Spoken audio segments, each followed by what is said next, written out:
Hey, what's going on? It's Bill Burr, and it's time for the Monday Morning Podcast for October. Wow, this thing's a shit show already. October 4th, 2021. What's going on? How are ya? All right, and with that, well, that's great. This is perfect. Masshole malts. All right, I got a Patriots game on in the background. I can't even get through my advertising without screaming and yelling here. This is perfect. Masshole malts. Dear Breakfast Bill and Mr. Themelis, big fan of you both. Bill for the laughs, Andrew for the music taste. Everybody always fucking gives Andrew a shout out for his great music taste. Long-time listener, first time writing in. I currently live in L.A. as an actor. Eye roll. What do you mean? It's a great thing to try. It takes a lot of balls to do that. Bill, in your last podcast, you were talking about malts. I figured you get a real kick out of this. I grew up a soda jerk. A soda jerk. Does that mean you worked the soda fountain at some place? I'm from a town called Yarmouth Port on Cape Cod, dude. Cape Cod, Massachusetts. Fucking clam diggers. My grandfather... Great, back in 1889 was the Postmaster General, Town Selectman, and the Pharmacist. All right, let me do that in Boston accent. He was the Postmaster General, Town Selectman, and the Pharmacist. He built an ice cream soda fountain, and my extremely ornery father still runs it today, 5 generations later. It just turned 132 this summer. Dude, I'm going to this place. What's the name of it? Anyway, if the chocolate malts are still sitting heavy, I'm including a recipe for ice cream sodas below. What a good shit, which are a lighter but just as good, and you can add your malt. In case you're wondering why I didn't include the name of this extremely well-described landmark, it's because I know you like figuring shit out. If you ever find yourself on the Cape with the family, head to Provincetown. I've never been there. That's way out on the Cape. Right at the end, and you almost go back to Boston. It curls all the way back around again. And go to Macmillan Wharf and learn about the pirate Sam Bellamy. And now, is this actually a real pirate, or is this like some gay bar that has a theme? Because you are in Provincetown. And the shipwreck of Wellfleet and the recovered gold. The witch, his lover in the story, is my distant relative. Dude, this started off like something I was into. Now this sounds like some conspiracy theory babble. Did your other personality just kick in? Her family name is the same as the ice cream soda fountain. Okay, he's giving me mysteries here. Patriots on the goal line. They're playing smash mouth Big Ten football. No, he fucking dumps it off to the tight end. Coming off the line. Woo! Woo! 2 touchdowns, baby. Mac Jones, the upstart. The upstart. Ladies and gentlemen, my eyes are too fucked up. Is that 13-13? Yes, it is. We got a game. All right. If the thought of searching for something sounds like a whole fucking thing right now, which it often does, fuck it. The store is called block your ears if you want to go on the fucking little magical mystery tour there. Hallett's. Anyway, it's all weird New England shit, but whatever. Go down some internet rabbit hole for the sake of Halloween. I'm going to do it, man. That's a great story. There's witches and pirates and fucking soda fountains. I mean, it's not the love. Wait, do witches date pirates? Is that how it goes? In, what do they call that? What do those nerds call that in Middle Earth world? Whatever the fuck it is. Appreciated seeing you and Kirk Fox and Reservation Dogs. Thank you. Hope to work with you one day. Go Bruins. Go fuck yourself. All right. Dude, this is supposed to be lighter. A pint of ice cream. Hershey's chocolate syrup. Salsa/club soda. Get yourself some good ice cream. None of that shit made with the water. Well, which one's made with water? Haagen-Dazs is preferable for store-bought. Go with chocolate. Don't be an asshole. All right. I wish every recipe was written like this. Get yourself a pint glass because you won't have the right fucking glass for this anyway. Dude, I have ice cream soda glasses. Somebody gave them to me for my birthday, all right? So you watch your fucking mouth. You think I'm not serious? Get a big spoon. Nothing crazy, just bigger than the average cereal spoon. First, put about 2 ounces of chocolate syrup in the pint glass, then about 2 to 3 ounces of the ice cream. Now mash. Work the syrup and the ice cream into a paste. If you're looking at the Stone Cold Creamery, add a little more ice cream if needed. You can also add malt at this point, but don't go overboard. A little goes a long way with malt. Listen, guys, speaking like a pro. Now, at a paste consistency, start adding a little club soda. Back in the day, soda fountains had a way to pull toward yourself for streaming soda and push back for a very thin, forced shot. Oh, so if you pulled, you got more. If you push back, you got, oh yeah, it's kind of like the pulse button on the mixer. Keep mixing. Add a bit more club soda. The head is going to start getting big because of all of the cream. Then you can see it settling through. Keep adding club soda and keep stirring until the pint glass is about 3/4 full. Should have a big head of... Dude, if I ever work with you, I'm going to watch you do this. Should have a big head of chocolate foam. Now take a big scoop of chocolate ice cream and place it on the side of the glass, smashing it on the rim to set the scoop in place of the rim. Insert the straw in a long spoon and enjoy. You can make them with any flavor as long as you have the syrup and the corresponding ice cream. Don't mix. Cheers. In other words, don't use strawberry syrup with chocolate. I got it. What a good shit. He's the good shit. Soda fountain man letting me know how to be a fat fuck. All right, the milkman way of life is still around. All right, I have mentioned in the past how when I was a kid, before inflation, nothing. Third down, baby. Sorry, just strung out the run really nicely. Yeah, I was saying how, the milkman could have a stay-at-home wife if he wanted to, right? And all he did was just deliver milk, pick up the empties, deliver the milk. It was just like, like there's a real, like something, I don't know. Don't listen to all this fucking social media shit where everybody's saying you just got to keep pushing yourself to be better, to get better, to do more, to make more, to achieve, and all of that shit. And that's a great way to have your life go flying by. As I've learned after fucking 30 years of doing just that. You did a bunch of shit, you saw a bunch of stuff, but how much of it were you actually living? So I always look back at some of those jobs like, what if I just fucking drove a milk truck? Just drove that around town,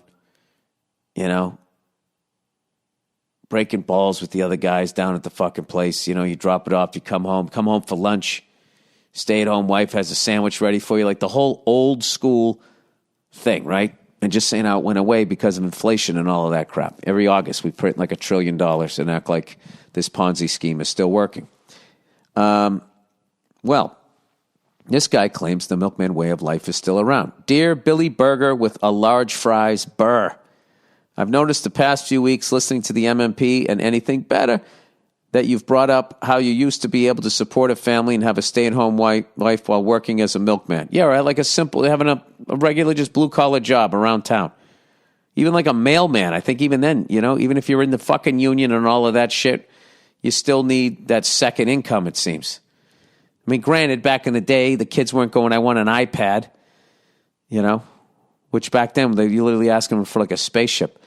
I would just like to inform you that in some parts of the world, that is still the case. My father lives in Nova Scotia, Canada, and until about 2 years ago, he did just that. That's awesome. He started in 1990. He woke up at 3 a.m. 5 days a week for almost 30 years. He delivered door-to-door to local restaurants and to convenience stores. Luckily, he was able to sell his milk route to someone else before the COVID struck.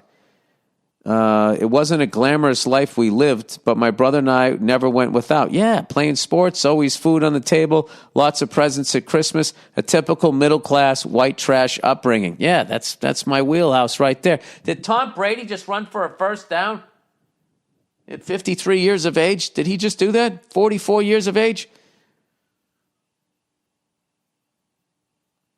Look at this. Takes off right up the middle. Nobody saw that coming. Why don't people like wrap their arms around somebody when they go to tackle? He can't even believe it. Holy shit, I made it. Typical middle-class white trash upbringing. That's my wheelhouse right there. You live in a duplex, right? Your neighbors smell your food and they hear the arguments. My mother stayed home with us until we were in high school and old enough to take care of ourselves. He didn't get paid a salary or an hourly wage either. He made his money from buying milk from a local dairy and reselling it. I learned a lot about work ethic when he would take me with him in the summers. Dude, that's like the Bronx Tale, riding around on the bus. That's awesome. Just wanted to let you know that the milkman lifestyle isn't a thing of the past yet. He now spends his days managing the liquor store to keep himself busy. He's also a bald, pasty cunt like you. Big fan, and thanks for all the laughs, and go fuck yourself. Dude, I think that, I got to be honest with you, I think that is an amazing life to do that. And to work like that, you know, there's that great sense of satisfaction, and you're really providing a service, you know? And I'm sure there was times people needed milk and they didn't have the money. He said, don't worry, get me next week, because you guys were all on like a first-name basis. I mean, that's the shit. Yeah, Tampa Bay is just not playing well. Look at Brady, like, Jesus Christ. These guys are all more athletic than me. If they would just try as hard as I do, we wouldn't keep getting these stupid penalties. Or was it a timeout? I don't know what. Look at this superhero trying to sell me a fucking SUV. Piercing blue eyes. He just winked at me. I think I want to buy this. I thought that was Captain America. Then he had wings. Captain America doesn't have wings. Does he have wings? I thought the Hawk guy had wings, and then Captain America drove around in a Jeep. I thought he was an army guy. I don't even know. They just had Thor. Now Thor's fucking hanging out of one like fucking Ace Ventura. All right, Australia beatings. I love Australia. I haven't been there in a long time. This guy says, long-time listener, I saw you here years ago, and it was incredible. Yeah, I really miss going down there. I just don't know how to do it with my kids. I really don't. So I have to figure that out. I'll have to wait till they get a little bit bigger or whatever. I've had such a great time every time I went down there. Fucking people down there are hilarious. Really, really funny people. Just a fun, and the most beautiful coasts and oceans I've ever seen in my life. And it's so funny is those were the most tempting oceans to go into, and they are littered with sharks down there. Which, by the way, I saw this amazing YouTube video. No, I'm sorry, Instagram thing of this woman like taking fish hooks out of sharks' mouths, and they were coming up to her like dogs. You know? I hope we don't fuck up the world beyond repair before we figure out how awesome a lot of animals that we think are fucking, or fish or whatever, that we think are awful. And, you know, it's really an abusive relationship that we have with animals, and we blame so many of them just because we're afraid of them. The reality is there's no reason why we should ever even come in contact with the shark.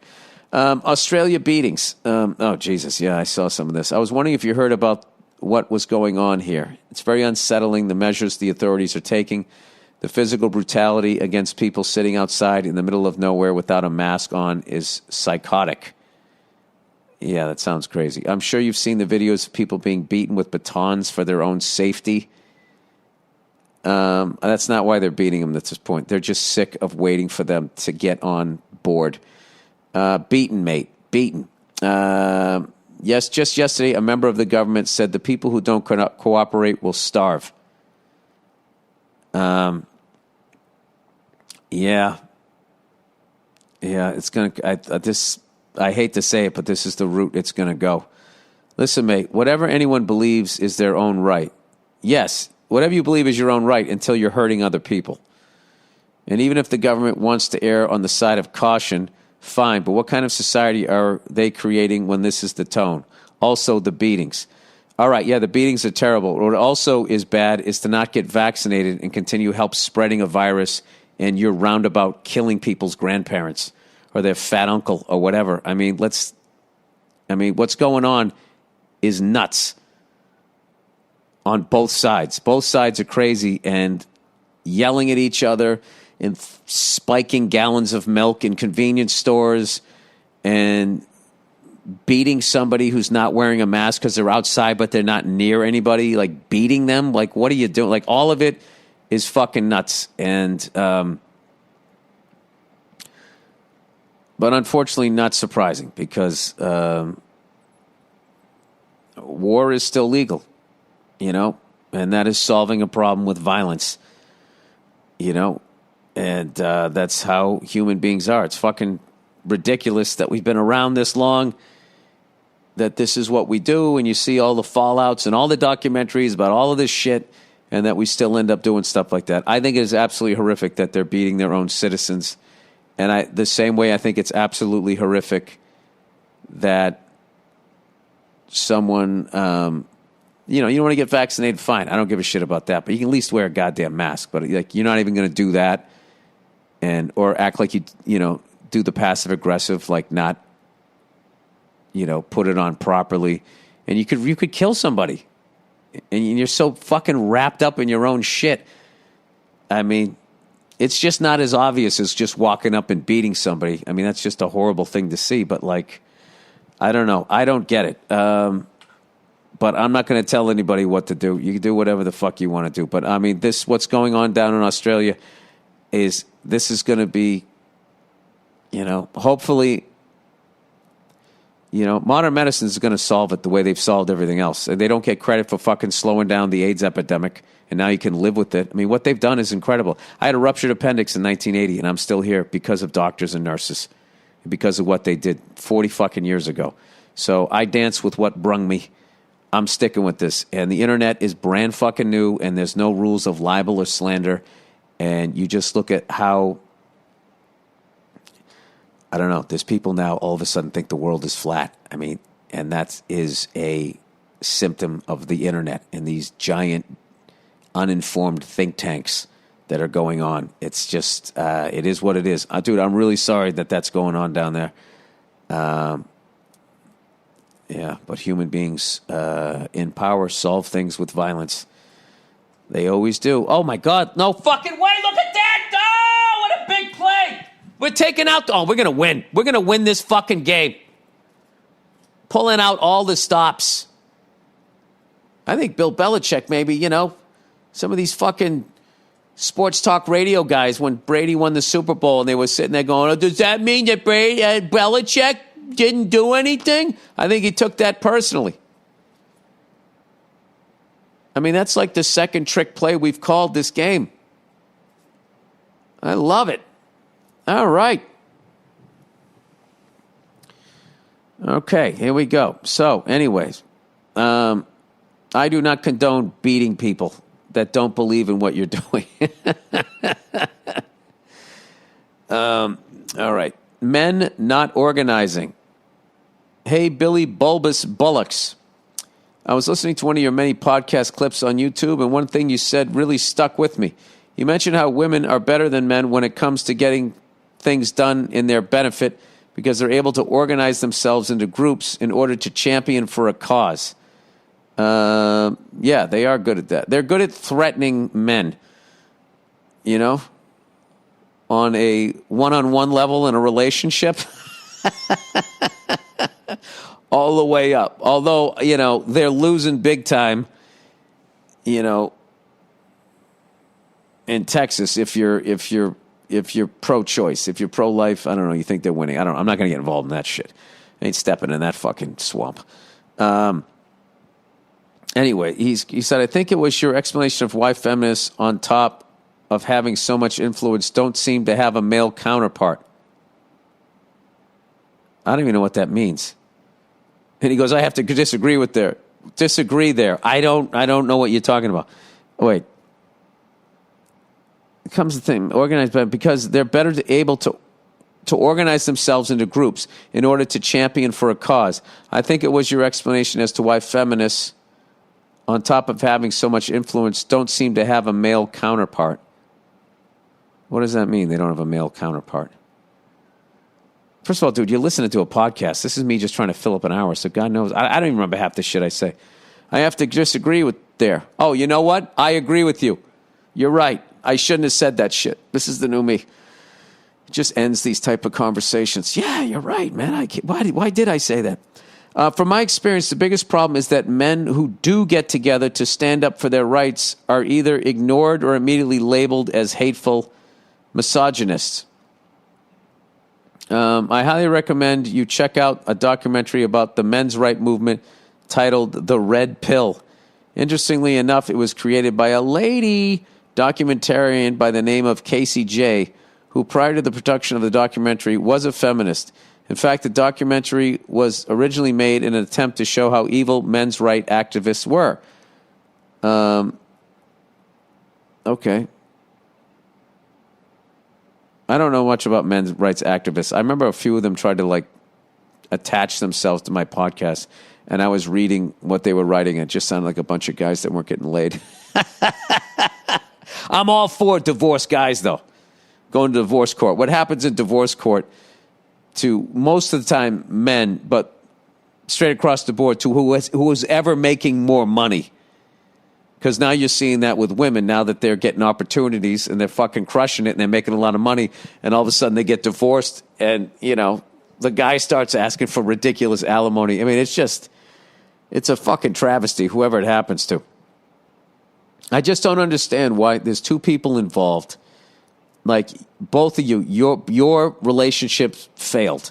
So there should be 50-50 responsibility. And how one person who, makes less money gets to basically live the same lifestyle and just have the person they don't no longer love removed from the situation. I mean, that's ridiculous to do that to a man or a woman. Anyway, what's sad is that her abandonment of this is going back to the documentarian who wanted to do a thing to show men's rights people looking like assholes.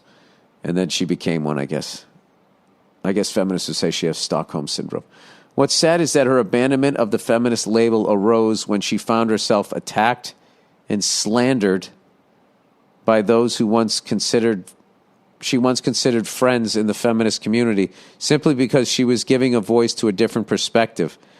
Yeah, there's a lot of that in everywhere, from sports fans to activists, and especially on the internet. People like to hear people say what they think. It makes them feel better. It makes them feel right. Makes them feel smart. I don't know what it is. Anyway, also, I won't lie. Maybe I'm just a crier, but some of the interviews shown in the video made me shed some big ones. In any case, thanks for reading my message. Love your humor, your podcast, and your acting. Thank you. Best wishes to your family. Peace, love, and go fuck yourself. I got to be honest with you. I have enough issues with women. I don't need to watch that. I don't because I overcorrect the other way, so I need to fucking be a little more empathetic. Having said that, I don't let myself get walked all over. I'll take the fight. I'll sleep on the couch. I don't give a shit. Boyfriend interrupts sex time to close curtains. Hey, Billy Blue Balls. What do we got here? Longtime lady listener here. I've been with my lovely boyfriend for 2 years, and despite being very much in love, I'm starting to get irritated by our sex lives. Every time he initiates, and I put that in quotes because how he initiates is sending me a message while he's in the other room while jerking off. Oh, brother. Expecting me to go to him and skip over all the foreplay. Oh, yeah, he's trying to postmate pussy.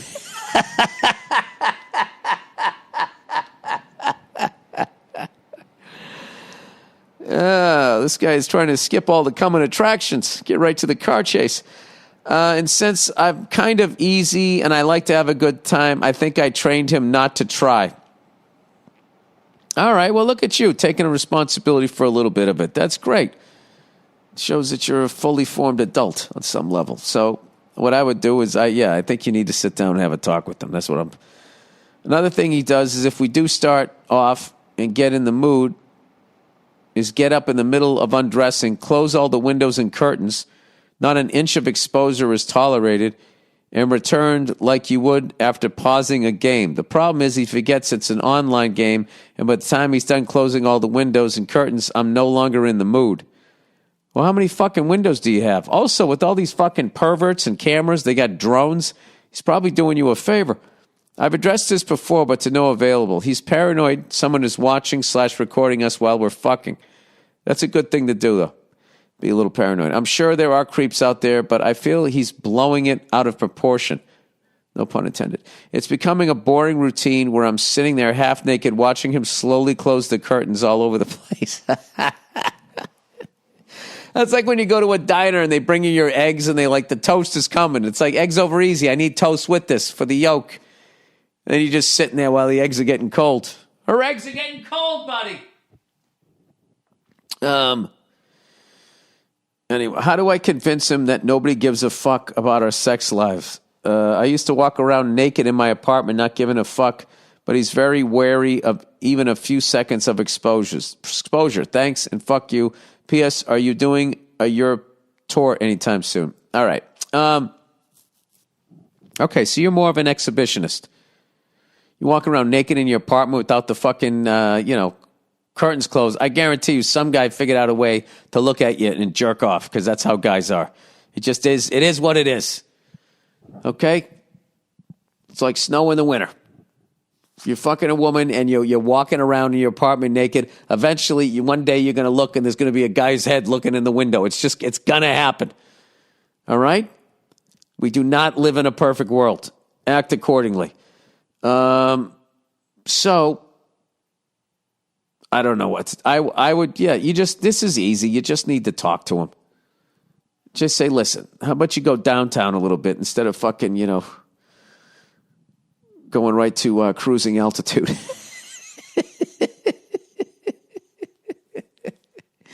This guy goes right to the end of the fireworks. The 1812 overture. That's an easy conversation. The blinds, I don't know. Well, let me ask you this. Are you someone that gets off on the fact that maybe somebody is kind of watching? You're walking around naked and, back in my day, old single Bill, I met a number of women. They liked being a little bit of a exhibitionist. I have no idea. And if he's going the other way, maybe that's turning you off. Beyond it getting you out of the mood, is it also turning you off a little bit? This is what he should do. If that's what I would do, if I was paranoid like him and you liked walking around naked in the apartment, what I would do is I'd bang you at night, okay? I'd stick your head out the window and I'd pull the curtain down right above, where the tramp stamp is, and I'd be banging you from behind. You could have your head out the window and we're both happy. See, a relationship is all about compromise, everybody. That's it. You get a little fresh air. You feel like you went for a walk.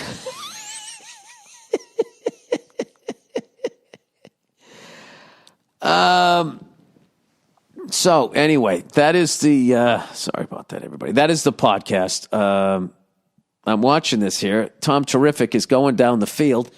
There's 3 minutes left in the game. Is he going to cover my bet? First down, Tom Brady. This is why gambling sucks, is because I need him to score a fucking touchdown. No, wait. No, wait. I'm going to lose this bet. I forgot what my spread was. It was -6. And they're fucking down by what, 1? So they score a touchdown, that's 7. Oh, you fuck, I'm going to push. How about a round of applause for fucking Vegas? I mean, does anybody do it better than Vegas? How do they do it? How did the Sam Rothsteins, they just pick the perfect number? Of course I wasn't going to go 4-0 on my bets. What the fuck was I thinking?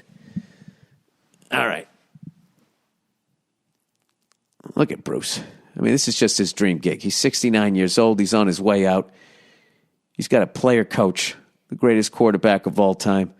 Got himself a Super Bowl ring last year. I'm surprised he came back. Cool dude like that, with his Kango hats and shit. I would figure he'd just get himself a cigar and go off into the sunset. But the man loves the game.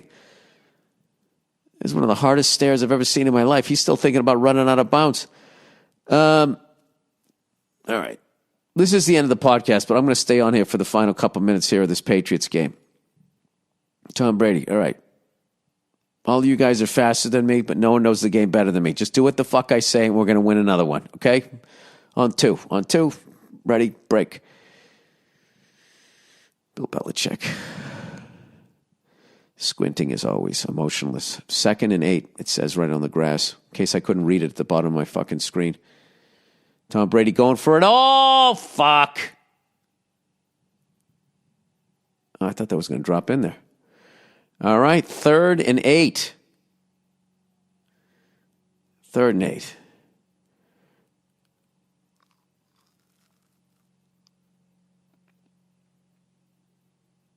This is going to be the exact thing I didn't want. These fucking assholes are going to kick a field goal to win it. I bet against my own goddamn team. Jesus Christ. Another miscommunication there. He's like, I threw it to the back shoulder there. How many times we got to do it in practice? Oh, the water boy's coming out. Bobby Boucher. Bill Belichick. Where the fuck's my son? Someone was mentioning this the other. Oh, Dean Del Rey was talking about how football pants are slowly just becoming shorts. Like, not only are there no knee pads, most of them don't even wear knee pads. The pants are above the knee, which is amazing to me. Because knee injuries end your fucking career. A lot of these guys, the flashy guys there, the what do they call it? The running backs, the wide receivers. The guys that get all the fucking ladies, right? They need to be fast. I would have I'd be wearing that Barry Bonds fucking middle ages thing that he fucking wore. Here we go again. Same fucking play. He juggled it out of bounds. Now it's 4th and 8. Now they kick a field goal. They go up. It will make it 19-17, and I've lost my bet. Because even if the Patriots come down and kick a field goal, at least we can win the fucking game. There's enough time where we can win the game. Ah, Jesus, he should have had it. I mean, look at this guy, 44 years old. He puts it right. What does he got to do? Does he got to fucking hand it to you? I got a feeling this guy's going to miss it. He's going to push it wide right. He already fucked one up today. Come on, you shitbird. Push it right. Yeah, you fucking bastard. Good for you. You don't have to put your house on the market. All right, I'm not going to sit here for 2 minutes of timeouts and fucking commercials. Son of a bitch. We better win this fucking game if I'm going to lose my bet. All right, that's it. That's the podcast. Go fuck yourselves. Have a great couple days, and I'll check in on you on Thursday.